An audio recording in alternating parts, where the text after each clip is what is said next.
7 lapis kekuatan diri adalah salah satu mahakarya yang ditulis oleh Ahmad Khojem, seorang penulis buku-buku spiritual yang dibesarkan dalam lingkungan masyarakat tradisional Islami yang menyenandungkan kitab-kitab klasik. Selain penulis, Ahmad Khojem juga adalah seorang pembimbing pengajian rohani. Buku ini ditulis karena terinspirasi dari sebuah hadis qudsi. Barang siapa mengenal dirinya, maka ia akan mengenal Tuhannya.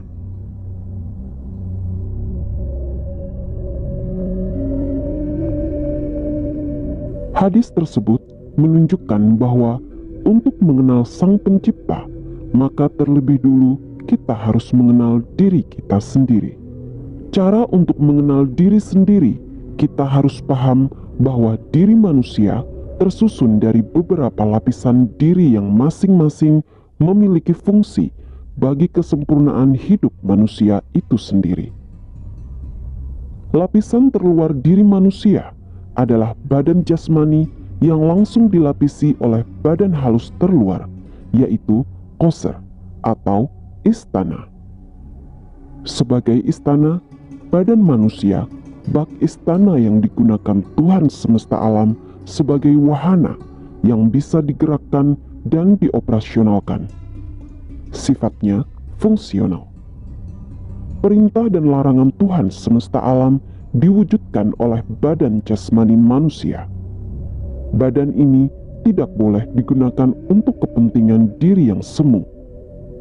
Semua bentuk perintah dan larangan Tuhan semesta alam secara langsung berkaitan dengan badan jasmani, karena badan terluar ini merupakan bukti kebenaran material. Kesadaran manusia pun secara langsung berkaitan dengan tubuh manusia.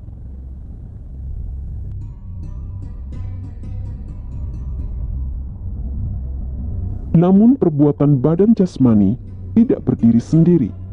Ia hanya bisa digerakkan oleh kehendak tubuh yang lebih halus yang dibagi ke dalam 2 alam, yaitu alam dimensi horizontal dan vertikal.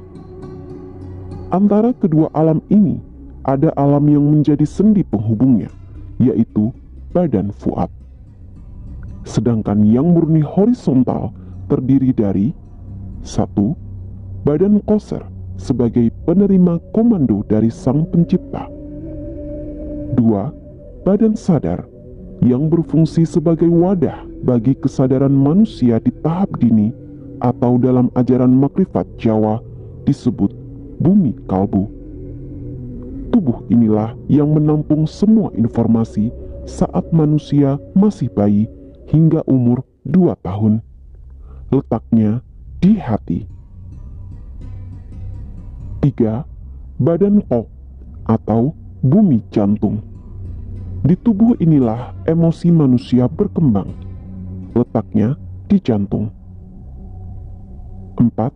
Badan fuad sebagai yang penjalin antara alam dimensi horizontal dan vertikal atau dalam makrifat Jawa disebut bumi budi.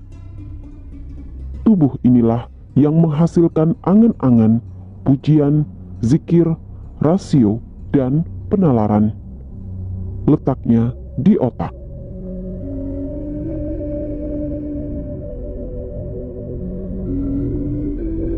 Di atas badan fuad atau bumi budi adalah dimensi vertikal yang berupa bumi-bumi yang lebih halus, bahkan sangat halus.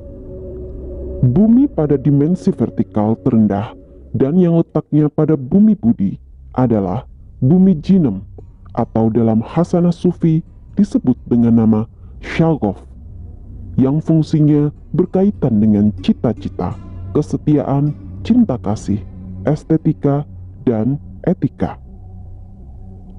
Di atas bumi budi adalah bumi sukma atau dalam hasanah sufi disebut badan lub.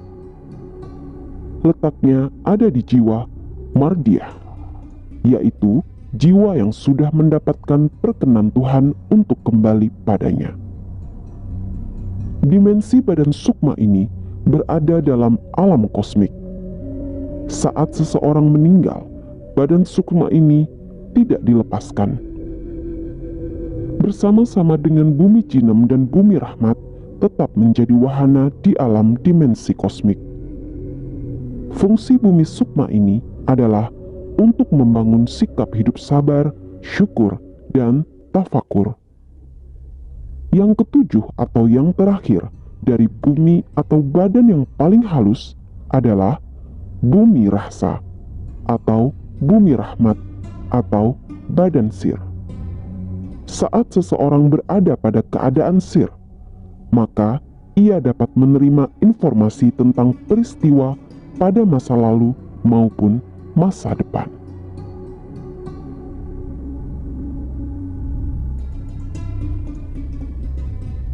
Badan koser atau tubuh istana menyatu dengan tubuh jasmani atau tubuh fisik. Apabila tubuh fisik ditinggalkan oleh badan koser, maka fisik akan mengalami kematian dan kehilangan auranya. Fungsi utama badan koser adalah untuk mempertahankan eksistensi kehidupan dan bekerja menurut hukum alam atau ketentuan yang ditetapkan oleh Tuhan yang Maha Kuasa. Bahasa koser bersifat universal. Menangis dan tertawa merupakan bahasa universal. Badan koser atau bumi retna merupakan tempat bertambatnya jiwa komando atau nafs al-amarah. Fungsi pokok jiwa komando ini adalah untuk mempertahankan kelangsungan hidup badan ragawi dan ia berada di alam fisik. Nafs al-amarah secara bertahap dididik dan dikendalikan oleh lingkungannya maupun dirinya. Dan yang sudah terlatih dan terdidik disebut nafs yang dirahmati Sang Pencipta. Badan kita adalah alat bagi Sang Pencipta untuk menunjukkan kehadirannya di bumi secara aktual. Badan merupakan istana dan wahananya. Dengan badan, manusia menjalani dharma bakti, meningkatnya kualitas dirinya, dan berusaha bisa kembali kepada Tuhan yang menciptakan dirinya. Namun, badan jasmani pun bisa menjadi kerangkeng bagi sang diri, sehingga sang diri tidak bisa mengaktualisasikan dirinya untuk menjalankan peran hidupnya. Manusia di bumi adalah tuan bagi kehidupan di bumi, dan manusia harus berjuang untuk mencapai misi dirinya dalam hidupnya di bumi, untuk menjadi khalifah Allah, yang menjadi wakil dalam mengurus dan mengelola serta melestarikan keselamatan alam raya bumi ini. Di Cina, badan jasmani merupakan wadah bagi yin dan yang. Dalam hasanah metafisika Cina maupun Jawa, langit disebut bapa dan bumi disebut ibu. Bila kita memperhatikan Al-Quran, maka tekanan untuk memahami hakikat kebenaran lebih banyak bersumber dari kolbu, yang arti harfiahnya adalah jantung dan biasa diterjemahkan sebagai hati. Otak maupun qalb harus disatupadukan agar keduanya saling melengkapi bagi kesempurnaan hidup manusia. Selengkapnya tentang ini akan dibahas pada bab lain. Di Jawa, badan jasmani dibagi menjadi 3 wilayah kekuasaan Tuhan, yaitu yang disebut kepala, dada, dan alat kelamin.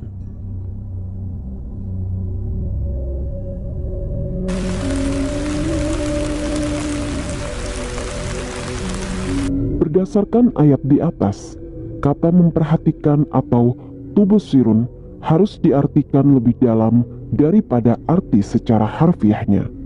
Kata basiro mengandung maksud memahami apa yang diperhatikan itu. Jadi, yang harus kita pahami di sini bahwa Sang Pencipta tidak hanya hadir melalui ayat-ayatnya yang ada pada kita, namun di setiap organ dan suborgan dalam tubuh kita adalah ayat-ayatnya, dan kita sepatutnya memahami maksud dan tujuan organ-organ itu untuk hidup kita. Akal pikiran di kepala untuk memahami ayat-ayatnya yang digelar di langit. Di hati yang ada di dada, kita memahami ayat-ayatnya yang berkaitan dengan emosi dan kemanusiaan. Alat kelamin kita gunakan untuk menghasilkan generasi yang agung, yang bukan hanya sebuah produk kehidupan. Sayangnya, kebanyakan manusia sekarang mengeksploitasi alat kelamin untuk menghasilkan keturunan sebanyak-banyaknya karena ingin memperbanyak umat. Padahal umat yang banyak tapi berkualitas rendah akan menjadi pasar bagi negara-negara maju. Umat yang banyak tetapi bodoh akan mempersulit kehidupan orang Islam sendiri. Lalu, bagaimana umat Islam bisa memahami ayat-ayat Allah di alam semesta ini, bila mana mereka hanya disibukkan dengan berebut kebenaran semu? Maka, umat Islam harus kembali pada Allah yang hidup, bukan Allah produk pikiran kita, dan pada Rasul-Nya yang hidup, bukan Rasul yang sudah wafat.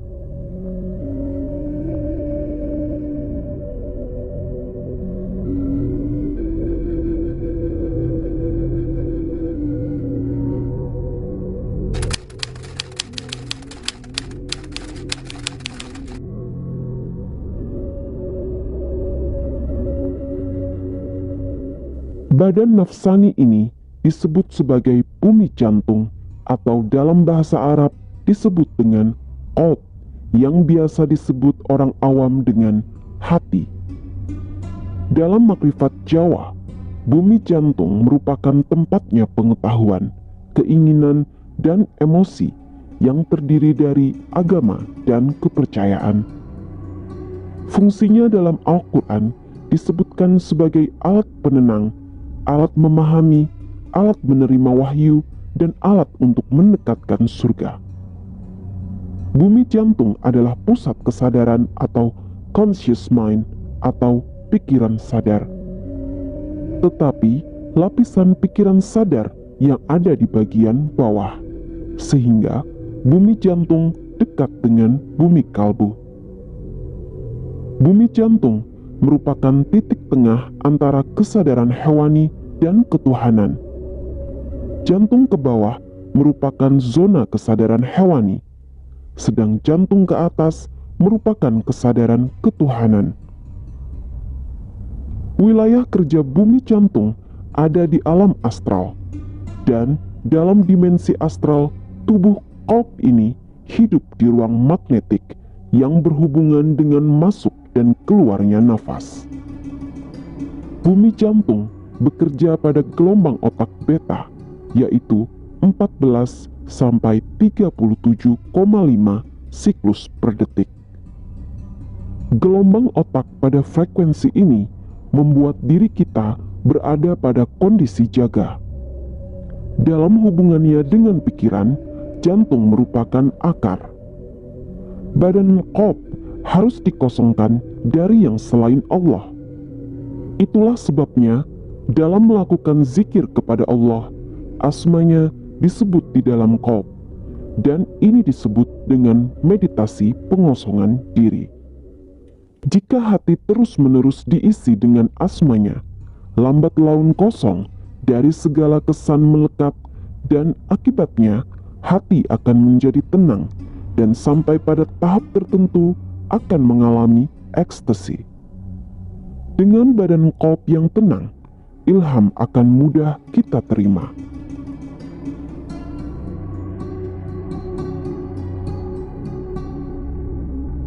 Apakah fuad itu? Kalau kita memperhatikan beberapa ayat dalam Al-Quran, maka kata afidah atau bentuk jamak dari fuad dikaitkan dengan kata syukur.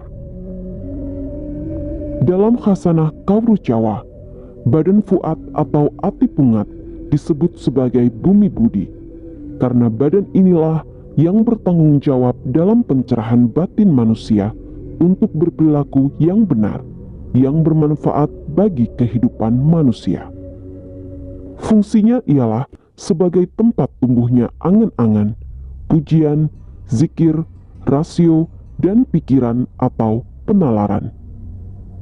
Dalam Al-Quran, fuad disebut memiliki fungsi yang bersifat organis dan sejajar dengan fungsi pendengaran dan penglihatan.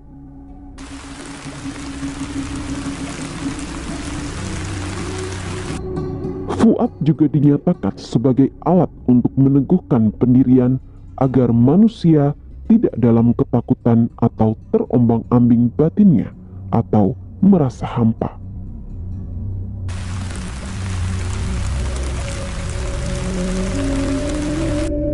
Badan fuad juga berfungsi sebagai mata ketiga atau dalam bahasa Inggris disebut third eye.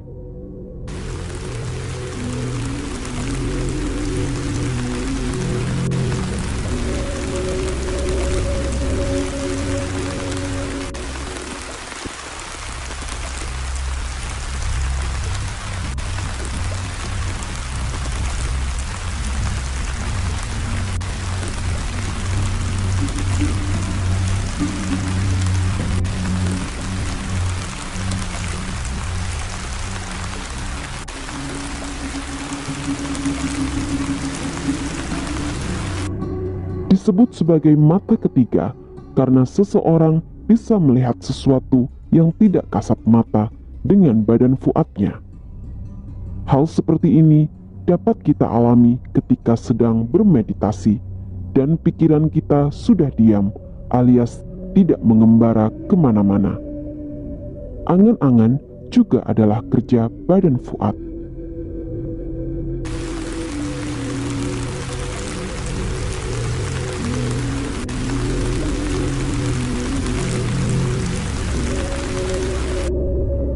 Untuk sampai ke bumi budi, maka kita harus mengendapkan input di bumi jantung, mencuci bersih masukan-masukan itu dari hal-hal yang mengotorinya. Fuad merupakan jembatan menuju badan yang lebih halus atau dimensi bumi yang lebih tinggi. Selain dikaitkan dengan rasa syukur, fuad juga dikaitkan dengan perasaan atau keadaan tersiksa. Badan fuad menderita siksaan bila mana badan fuad tidak berfungsi sebagaimana mestinya.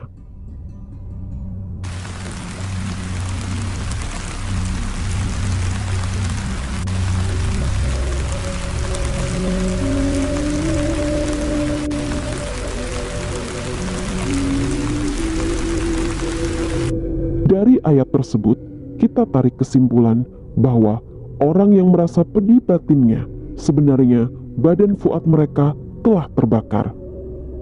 Karakter fuad seperti angan-angan, pujian, zikir, rasio, dan penalaran tidak bekerja sebagaimana mestinya, sehingga tidak bisa berhubungan dengan langit.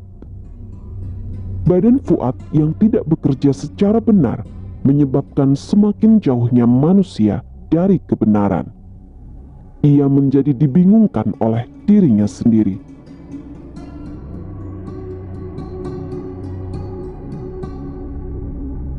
Di dalam Al-Quran, kata syaghof hanya ditemukan sekali pada ayat yang menyatakan kecintaan Zulaikha terhadap Nabi Yusuf alaihissalam.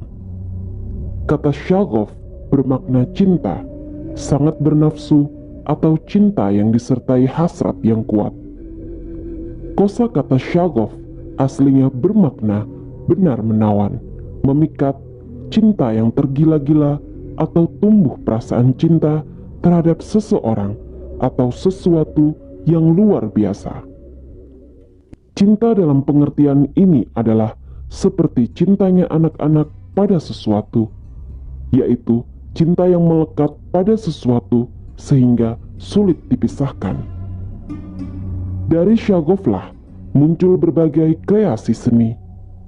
Semakin berkembang badan syagof pada diri seseorang, semakin tinggi dan kompleks kualitas seni yang dihasilkan. Badan Shoggoth di Jawa disebut dengan bumi jinem dan berkaitan dengan fungsi cita-cita, kasih, estetika, dan etika. Disebut jinem karena berfungsi untuk membuat diri tenang dan senantiasa memperhatikan tata krama atau sopan santun dalam kehidupan. Berbeda dengan cinta yang bersemi di bumi jantung yang mudah menyulut kecemburuan, iri hati, kedengkian, dan kebencian, maka cinta yang bersemi di bumi jinem disebabkan faktor nilai atau pengertian terhadap objeknya. Cinta kasih pada badan-badan yang bersifat horizontal lebih diwarnai oleh kekuatan emosional dan bukan cinta dari hati yang terdalam. Orang beragama yang masih berada di tataran syariat biasanya masih berkutat di badan yang rendah, yaitu badan sadar dan badan qalb atau bumi jantung. Pikirannya masih bergerak di lapisan horizontal, sehingga lebih banyak diwarnai kekuatan emosi. Kebenaran yang tertangkap oleh badan sadar dan badan qalb bersifat horizontal dan lebih fokus pada kebenaran yang bersifat kulit daripada kebenaran pada tingkat esensi. Dari bumi jinem ini, akhirnya tumbuh jenis cinta yang disebut hub atau cinta syahwat. Berikutnya adalah cinta yang disebut dalam mawaddah. Cinta seperti ini bisa sangat menarik dan bisa membuat perasaan jenuh. Pada level ini, ikatan cinta dibentuk oleh kuatnya emosi untuk memiliki, yang didasarkan oleh penilaian terhadap pasangannya. Cinta lain yang tumbuh dari badan Shoggoth adalah rahmah. Inilah perasaan cinta yang sering disebut dengan sayang, belas kasih, kemurahan hati, dan simpati. Cinta seperti ini ada pada pasangan yang mampu bertahan hingga kakek nenek, karena mereka tidak melihat pada fisik, namun pada nilai-nilai yang mereka hayati. Pada tingkat masyarakat, rahmah muncul di tengah-tengah masyarakat yang disebut marhamah. Jika marhamah tumbuh dalam suatu masyarakat, maka ikatan masyarakat tersebut akan kuat dan sulit dipecah belah oleh bangsa lain. Pada tahap yang lebih dalam, bumi jinem dapat mewujudkan jenis cinta yang disebut dengan mahabbah. Mahabbah tidak muncul dari tarikan luar diri seseorang, tetapi justru tumbuh dari dalam dirinya. Cinta seperti ini tidak akan bisa diganggu oleh apapun.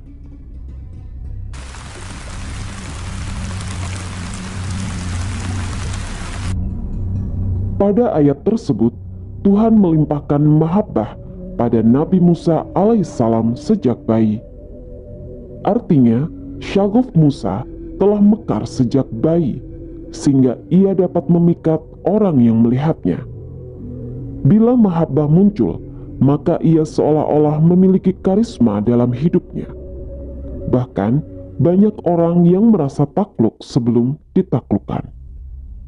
Yang terakhir adalah jenis cinta yang dilandasi oleh keimanan dan amal saleh yang disebut dengan wud, atau yang disebut orang dengan cinta surgawi.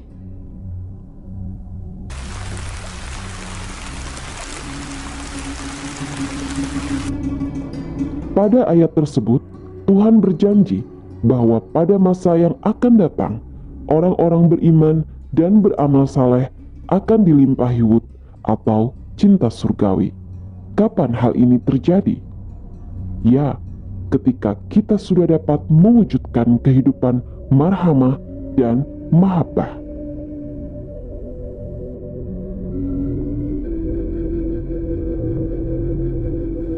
Badan halus yang keenam adalah tempatnya jiwa mardiyah, yaitu jiwa yang sudah mendapatkan perkenan Tuhan untuk kembali padanya. Dimensi sukma atau badan loop ini berada dalam alam kosmik, Saat seseorang meninggal dunia, bumi sukma ini tidak dilepaskan. Bersama-sama dengan bumi jinem dan bumi rahmat tetap menjadi wahana di alam yang berdimensi kosmik. Dengan demikian, bila seseorang hidupnya sebagai ahli fisika, maka memori tentang pengetahuan fisikanya masih tersimpan di bumi sukma, sehingga saat ia dilahirkan lagi di bumi ini, dia akan memiliki pengetahuan itu secara utuh, meski dalam proses duniawinya dia membuka-buka pelajaran fisika lebih dulu, namun hanya akan butuh waktu relatif sebentar. Oleh karena itu, tidaklah heran bila ada orang yang di dalam hidupnya mudah sekali memahami fisika. Tanpa ada kelahiran kembali, dunia akan berhenti dan tidak ada perubahan yang dibuat oleh manusia. Namun, seringkali kelahiran kembali ditolak oleh orang-orang beragama yang tidak memahami. Manusia yang tidak memahami kelahiran kembali pada umumnya masih hidup di bumi kalbu dan bumi jantung. Kehidupan dalam dimensi kedua bumi tersebut masih didominasi oleh data kekuatan emosi rendah. Saat seseorang menembus alam kosmik, maka ia telah menyeberangi ambang sadar tan sadar, ambang dunia bendawi dan pikiran. Di tahap inilah kita kehilangan semua perbedaan dan perselisihan hilang. Al-Quran menyebut alam ini sebagai alam bagi kami atau W. Memang pada titik tertentu pemakaian kata kami berimpit dengan pemakaian kata aku dalam Al-Quran. Saat berada di alam kosmik, maka kita menyadari sepenuhnya bahwa segala sesuatu di jagat raya ini ternyata hidup dan memiliki kesadaran. Seseorang yang mampu memasuki bumi sukma telah melampaui kesadaran individualnya dan melampaui ruang dan waktu. Karena ruang dan waktu telah menjadi satu. Bagi yang sudah sampai di dimensi kosmik, maka sebenarnya ia tengah berada di pagar atau rintangan atau penghalang terakhir. Ia berada di tepian eksistensi, tetapi belum masuk atau belum larut di alam non-eksistensi atau alam suwung. Ia masih melekat dengan dunia makhluk dan belum berada di dunia non-makhluk. Karena itu, ia masih memiliki rasa takut akan ketidakberadaan. Di dunia sukma tidak ada lagi cermin. Ia melihat dirinya sendiri. Tak ada lagi guru, tak ada lagi filosofi, tak ada doktrin. Yang ada ialah sang diri sebagaimana adanya. Rasa keakuan telah hilang. Tak ada pemimpin, tapi mimpi tetap ada. Namun, mimpi tampak sebagai realita yang asli. Di tahap inilah kita akan merasakan bahwa alam raya ini hanya sebuah mimpi. Maka, kemelekatan terhadap dunia sudah tiada lagi. Di tahap ini, kita adalah muslim seutuhnya, dan bukan muslim yang melekat pada agama. Pada bumi sukma inilah kita akan mengerti mengapa banyak agama diturunkan di dunia ini. Kita telah melampaui sekat-sekat keagamaan. Emosi yang berbau kepentingan duniawi sudah runtuh, suwung. Badan lup dalam ajaran kasunyatan Jawa disebut dengan bumi sukma yang fungsinya untuk membangun sikap hidup sabar, syukur, dan tafakur. Ketiganya tidak lagi bisa dipisah. Inilah Trimurti pada dimensi bumi sukma. Level bumi sukma ini tidak akan bisa dipahami oleh mereka yang masih sampai pada bumi jantung karena rasionalitasnya belum sempurna. ikatan emosional pada bumi jantung lebih kuat daripada rasionalitas dan kemampuan logikanya. Bahkan seorang doktor atau profesor pun sering terjebak dalam dimensi bumi jantung.